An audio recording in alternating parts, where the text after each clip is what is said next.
અંકલેશ્વરમાં મોહરમ પર્વ નિમિત્તે ગત રાત્રિના શહીદે કરબલાની યાદમાં યા હુસેનના નારા વચ્ચે કલાત્મક તાજિયાના જુલુસ નીકળ્યા હતા અને તાજિયાનું નર્મદા નદીમાં વિસર્જન કરવામાં આવ્યું હતું।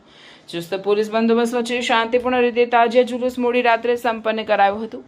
અંકલેશ્વર શહેર તથા તાલુકામાં પણ હઝરત ઇમામ હુસેનની યાદમાં કલાત્મક તાજિયા બનાવવામાં આવે છે, ત્યારે યા હુસેનના નારા વચ્ચે અંકલેશ્વર શહેરના મુસ્લિમ વિસ્તાર એવા કસ્બાતીવાડ, હઝરત હાલિમ શાહ દાતાર, ભંડારી, અંસાર માર્કેટ, કાગઝીવાડ, સેલારવાડ, કસાઈવાડ, તાડફળિયા સહિત વિવિધ વિસ્તારોમાં તાજિયાનું જુલુસ નીકળ્યું હતું। શહેરમાં 25થી વધુ સ્થળેથી તાજિયા નીકળ્યા હતા, જેમાં મોટી સંખ્યામાં મુસ્લિમ સમાજના લોકો જોડાયા હતા અને રાત્રે નર્મદા નદીમાં તાજિયાનું વિસર્જન કરવામાં આવ્યું હતું। તાજિયાનું જુલુસ દરમિયાન કોઈ અનિચ્છનીય બનાવ ન બને માટે ચુસ્ત પોલીસ બંદોબસ્ત ગોઠવાયો હતો। આ ઉપરાંત અંકલેશ્વર ગ્રામ્ય અને જીઆરડીસીમાંથી પણ તાજિયા જુલુસ નીકળ્યા હતા।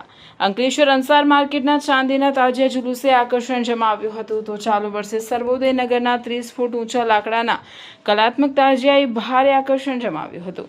ઠેર ઠેર શરબત વિતરણ તેમજ તાજિયા જુલુસ સાથે સાથે યુવાનોના લાકડી, ટ્યુબલાઇટ અને અગ્નિના દંડા સાથેના દાવપેચ જોવા ભીડ જોવા મળી હતી। શાંતિપૂર્ણ રીતે તાજિયા સંપન્ન થતા પોલીસ અને તંત્રએ હાશકારો અનુભવ્યો હતો।